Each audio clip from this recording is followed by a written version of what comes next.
This program is dedicated to the memory of Walt Disney.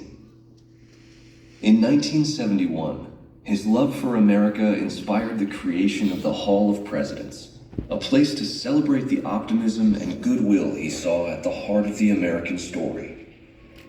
Walt's vision was to honor the nation by honoring the American presidency.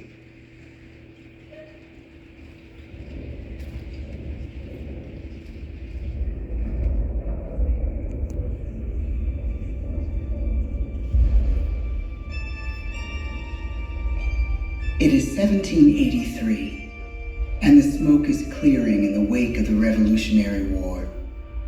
Over the course of 8 grinding years, General George Washington has led a force of shopkeepers, farmers, and Native American allies to victory over the greatest military power in the world. A new nation has been born, independent and free. The founders must form a national government. In 1787, through months of passionate debate, they create a written constitution. For the country's highest office, they imagine something new in the history of the world. A leader not born to power like a king or queen. A leader who has not seized power through conquest. A leader not separate from the people, but elected by the people. From among the people. We, the people. This is a new idea, an American idea. The idea of a president.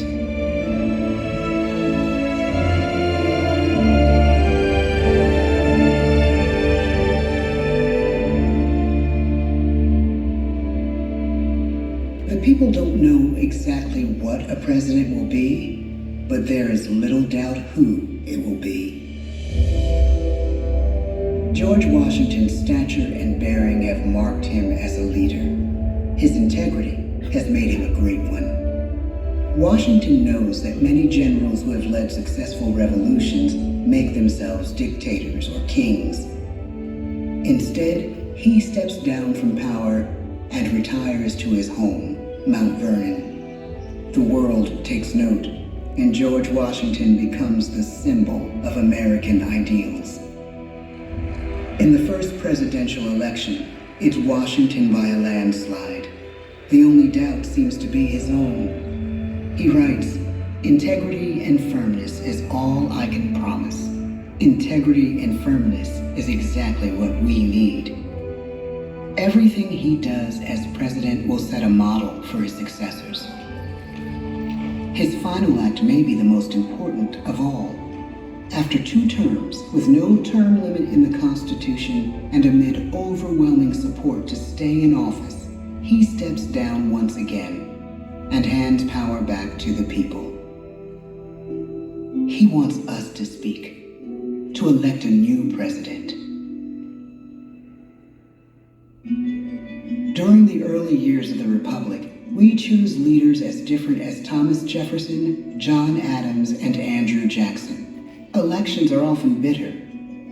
Each president stands at that fiery intersection where personal character meets the challenges of the times.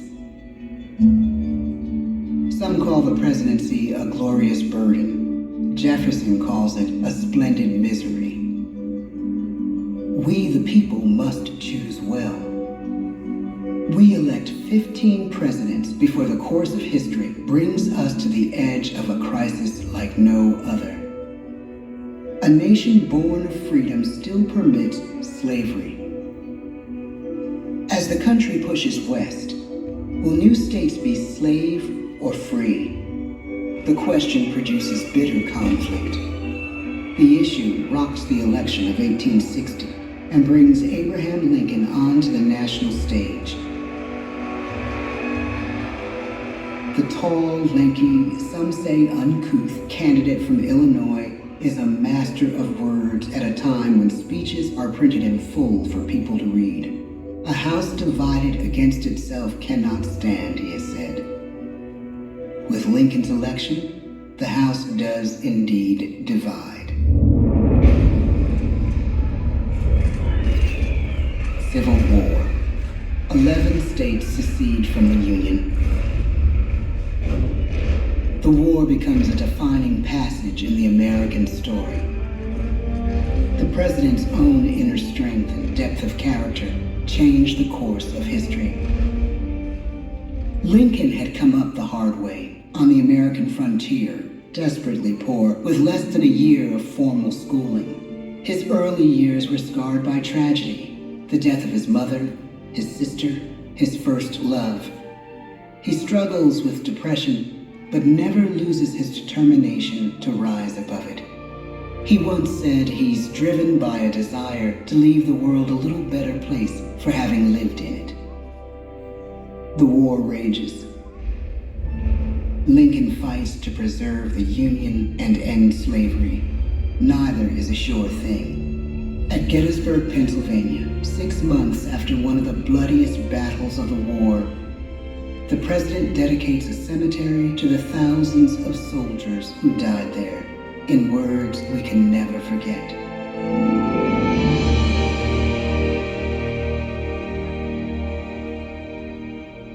"Fourscore and 7 years ago, our fathers brought forth on this continent a new nation, conceived in liberty and dedicated to the proposition that all men are created equal.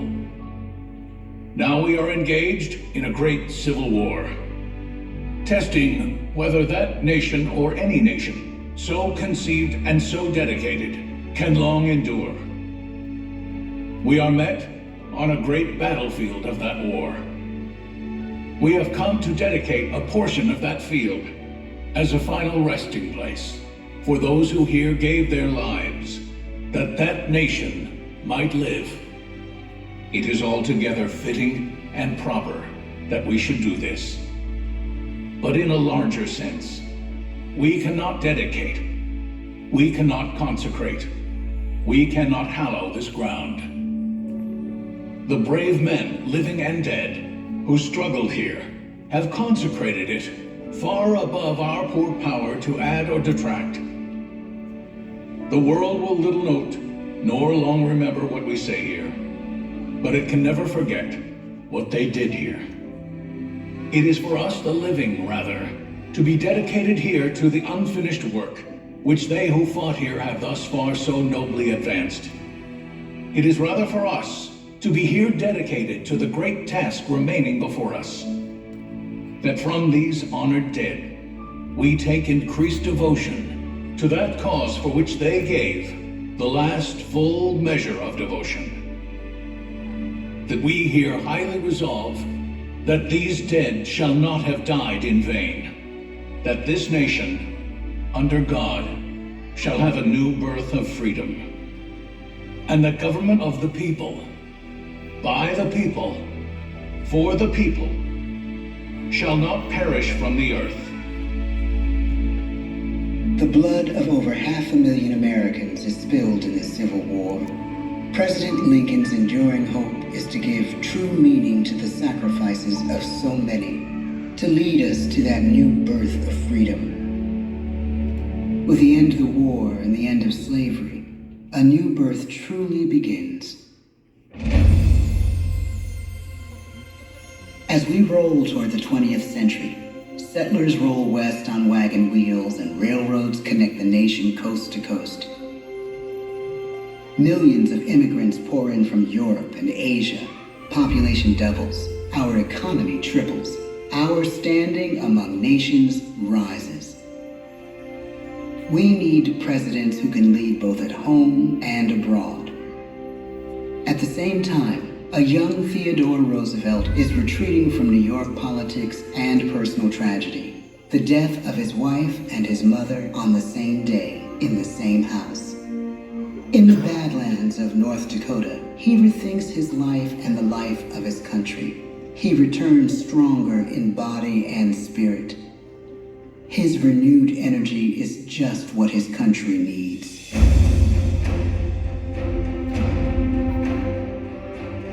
American industry is booming, but social tensions are rising. A progressive movement is bubbling up, pushing for change, and change is needed. in the working and living conditions in cities. The gap widens between rich and poor. The demand for change grows stronger. Teddy Roosevelt is a knight on a crusade. He speaks with force and vitality in clear terms that make colorful headlines at a time when mass-market newspapers have become the new media. To define his foreign policy, he borrows a phrase from an African proverb: speak softly and carry a big stick. But his greatest accomplishments are made at home. He breaks up giant monopolies, protects workers' rights, and calls for a square deal for all Americans, rich and poor, capitalist and wage earner. And a square deal for every man and every woman in the United States. He calls on America to be as great as the natural grandeur of its lands.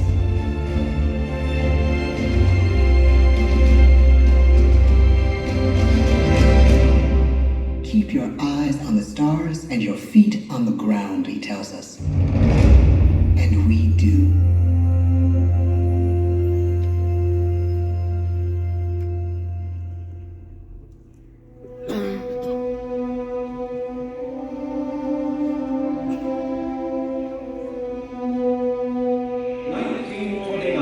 The bottom fell out of the market. 12 million unemployed. The bread lines and the soup. The results of the 1932 election now appear. When we elect our 32nd president, it is the worst of times. The course of history and the course of one president's life again shape a turning point in our national destiny.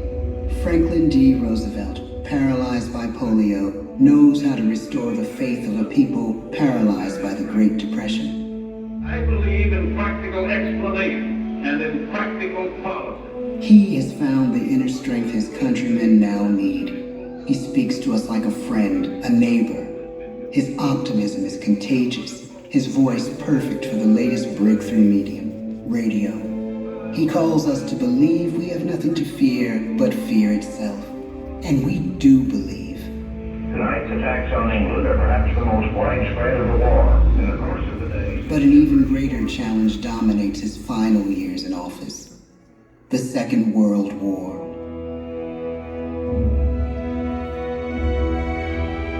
We must be the great arsenal of democracy. This is an emergency as serious as war itself.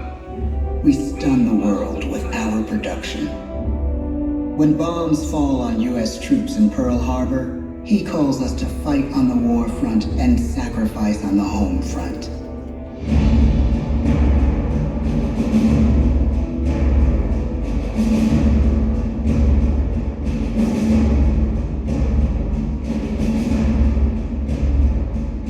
The harder the sacrifice, the more glorious the triumph.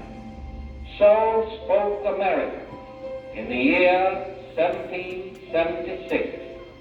So speak Americans today. The world changes. The country changes. And yet, in one sense, what we need most from our presidents has never changed. A guiding vision that calls forth the best that America can be. Will outer space be developed for the benefit of all mankind? Or will it become another focus for the arms race? The choice is urgent, and it is ours to make. Ask not what your country can do for you. Ask what you can do for your country. But really, it's all of us who must overcome the crippling legacy of bigotry and injustice. And we shall overcome. One of the agreements that President Sadat and Prime Minister Begin are signing tonight is entitled A Framework for Peace in the Middle East. Mr. Gorbachev, tear down this wall. You have lost too much, but you have certainly not lost America. I can hear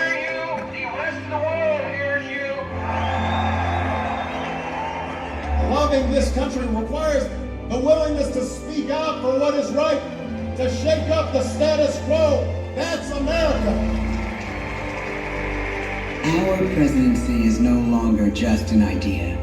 It is an idea with a proud history. Ladies and gentlemen, the presidents of the United States of America.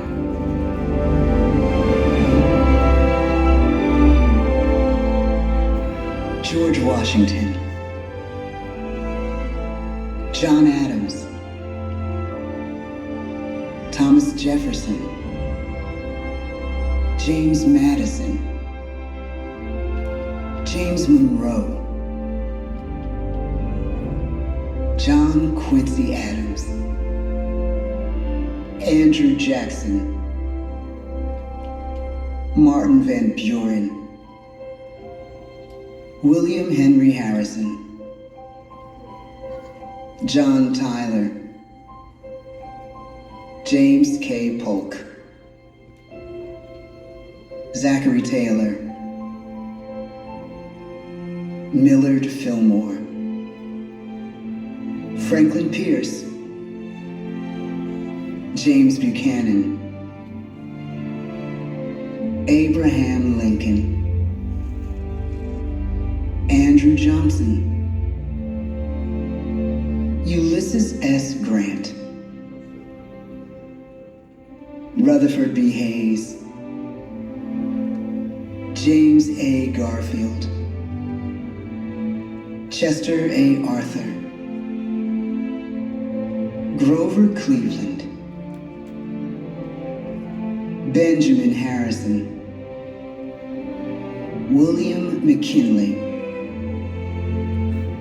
Theodore Roosevelt, William Howard Taft,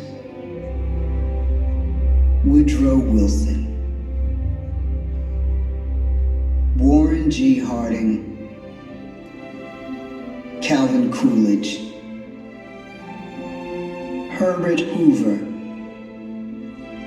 Franklin D. Roosevelt, Harry S. Truman, Dwight D. Eisenhower, John F. Kennedy, Lyndon B. Johnson, Richard M. Nixon,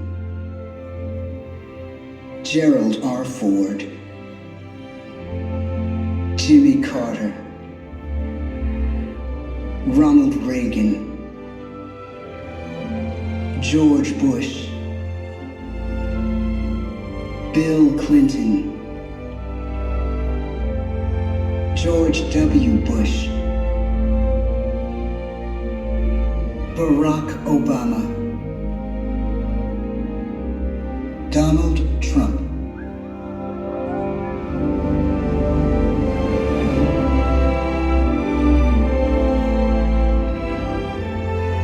And now we come to the present.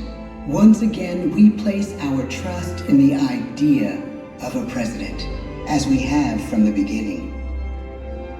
My fellow citizens, no event could have filled me with greater anxieties than that notification on the 14th day of April, 1789, that you had selected me to lead our nation. But it was with the confidence of my fellow citizens that I took an oath. 35 simple words that have been repeated by every American president throughout history. I, Joseph Robinette Biden Jr., do solemnly swear that I will faithfully execute the office of President of the United States, and I will, to the best of my ability, preserve, protect, and defend the Constitution of the United States. So help me God. The presidency of the United States is a role unique in the world, an office entrusted to each president by us, we the people. Therein lies the genius of that new idea, now over 200 years old. A new idea our presidents have turned into a great American idea again and again.